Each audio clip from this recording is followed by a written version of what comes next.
Good Friday morning, everybody. Welcome on into today's FreightWaves Now Community Spotlight. I'm Kaylee Nix, and it's Friday, so we get to check in with the one and only Mary O'Connell. Mary, thank you for being here. Thank you so much for having me. So we've got another great episode for you guys today, and I am excited to watch this because everybody says, like, man, insurance is so boring, right? If you talk to somebody who's in insurance, your first instinct is like, what do you do all day?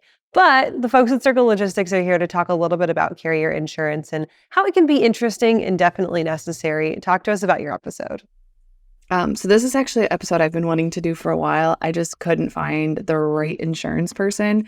But I also, from my broker days, from those days of trying to cover loads and ultimately being thwarted by carrier insurance, I literally was just like, well, why does it matter? Like, we all know why it matters, but like, really, why does it matter? And like, how important is it to have just that little bit of coverage? Like, if they only cover $1 million, but the load's worth 1.2, like, can I still give it to them? The short answer is no, you shouldn't. But it was one of those things that I've always wondered, like, what is carrier insurance and what does it actually do outside of just, protect the goods that are on the truck? And so that's really what we dive into today, because as we know, in the temperature controlled space and the cold chain world, obviously carrier insurance is very high and it's very crucial because those goods on there do have a higher rate of failure or needing that insurance compared to its dry van counterpart. So it was really fun to kind of jump into that and see what there is to see in the insurance world. And we came away with some pretty good tips and a bunch of please don't do that. So let's zoom into some of those because, as you mentioned, it's really tricky to find that perfect provider. And oftentimes you can go through and say, man, like, you're just almost right at the threshold. I'm going to take a risk on you. As soon as you take that risk, that's when stuff hits the fan, right? And then you're left on the hook for that extra 0.2 of that million, which doesn't sound like a lot, but that's still $200,000. That's still a lot. Yeah. So talk to us a little bit about some of the specifics of going through finding a carrier with the right insurance to work for you and how to maybe let them down easy when they just don't hit that right point. So ultimately, when you get a new carrier, just the same that you would to check them and vet them for any potential double brokering or any type of fraud, you follow the same process, double check all those boxes. Some places have like a carrier vetting or carrier management team that's their whole job, is to go through and look at everything. But you definitely want to make sure that they have a legitimate insurance company, not just like Joe's House of Insurance, because if Joe's House of Insurance is like spelled wrong, then you know that it's probably not a very good, reputable insurance company to use. But also you want to make sure ultimately, so there's a minimum in most states, and then obviously there's a federal minimum, but states like New Jersey have a higher minimum. So it's one of those where you want to make sure that that carrier has enough insurance on their policy or on the paperwork that they've sent you, that they have enough covered. Because the biggest issue that I ran into back when I moved farm equipment was that tractors are a couple $1 million. And so that was always over that. And then the carrier would have to go get just kind of like a temporary covers more than you need policy, which is a pain. But ultimately, it's incredibly important because that one time that they go without is going to be the one time that they actually need it. And it's going to be a huge problem. And then it's really just about making sure that the carrier is protected and it is covered. So a lot of times, especially in the cold chain world, there could be some exclusions, or there could be some things specifically in the pharmaceutical space that might not be covered by a generic insurance policy or a typical one.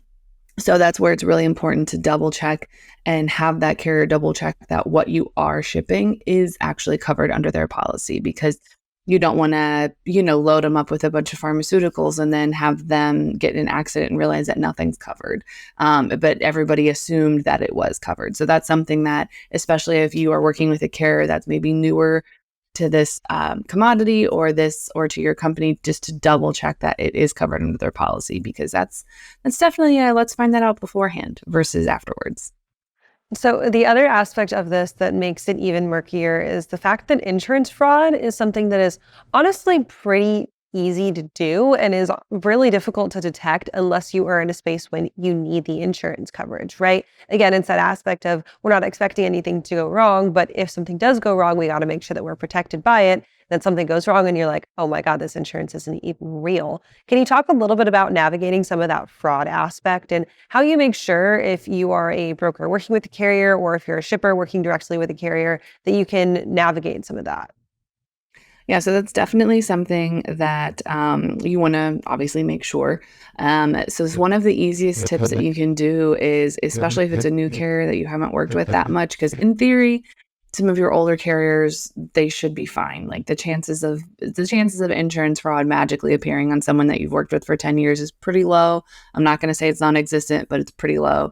That being said, we've even heard stories of people going and stealing insurance from, like, just going into somebody's truck and stealing their insurance paperwork and like, okay, now this is mine. So it's definitely one of those where if you're not sure if anything about this carrier is giving you a second chance, you can call the insurance company, like literally just call and say, hey, I want to verify that Joe Smith is covered under this policy.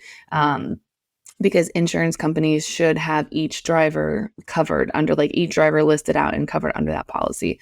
So if you get to something where it's not, where it's kind of where they're like, no, we have no record of that, or this driver is, but not this one, then that's where you go, oh, okay, we're just going to time out here and dial it back and maybe not use this carrier because we're unsure of what's going on here. And you can either sort through it and get to the bottom of it, whether that's just a new hire that hasn't gotten on the policy yet. They still shouldn't be, obviously driving if they're not covered under the insurance policy. And so there's it may seem silly to call the insurance company and verify, but at the same time, that 5 extra minutes of calling and verifying could save you hours of headaches and problems down the road. So you guys bring up the topic of Mexican insurance carriers in your conversation today, but I want to talk about that in kind of broader cross-border aspects because as we know, insurance is not a one-size-fits-all solution when you go outside of the boundaries of the United States. And that can be very difficult, especially if you are someone who works in one of those border states or is even working out of those border states but is running freight there. Can you talk a little bit about how the ways that folks can kind of navigate that space and when it's not really standard practice? So what I've learned when it comes to cargo insurance in Mexico is that it's the wild, wild west, and there is no standardization like we have in the US. So it's kind of one of those where, and even insurance carriers in Mexico do things a little differently. So it's one of those where it's really important to make sure that, you do understand what is on that policy because a lot of times policies that exist in the US aren't necessarily covered or don't extend over to Mexico and vice versa. Canada, squared away, all set, no problems. It's just with our friend to the south. So that's where the attention to detail really comes in and making sure that you know what is on that and what it is, because it gets out of hand. It can get out of hand, and that's not something that literally anyone wants to deal with. But we have known today, we kind of dive into it a lot more of, kind of even down to what type of insurance provider is it? Are they a global carrier? Are they a global insurance provider? Is it a well-known brand here in the US? Is it a US policy that's supposed to cover Mexican policy or Mexican transportation? Because if that's the case, then that's not going to be something that you want to pursue. So we get into a lot more tips and tricks on it. But I am in no way an expert on cross-border insurance, but we do cover it today. And it is confusing, to say the least, unfortunately. But it is still 100, 1000% absolutely necessary. Mary, let's Yes, talk a little bit about do not use a carrier that does not have insurance. That's what it boils down to. 100%. Mary, let's talk a little bit about next week because you will also be joining us in Atlanta for the future of supply chain. I know that we're all excited. Who are you going to be speaking with? Do you have any TV time? What's going on? So you can find me per usual, at the registration desk. You can come say hi. I could probably be the one to hand you your name badge. But more importantly, you can catch me on the FreightWaves TV stage on June 4th after lunch. You can get an episode of Check All. There's no running on ice this year, but maybe at F3. And then we've also got some fireside chats coming up. And If for some reason you haven't decided if you're going to Future of Supply Chain yet, which you're going, like just go. If you subscribe to Running on Ice, they extended our promo codes again. So you have until literally it ends today to get a discount on your tickets. So please come hang out with us. It's going to be a good time. Also, it's in Atlanta where like there's flights every day to Atlanta and like with regularity. You could literally commute in and commute out if you wanted to, but we want to see you there. All right, Mary, thanks for joining us this morning, and I'll catch you next week in Atlanta there as well. All right. I can't wait to see you guys in person.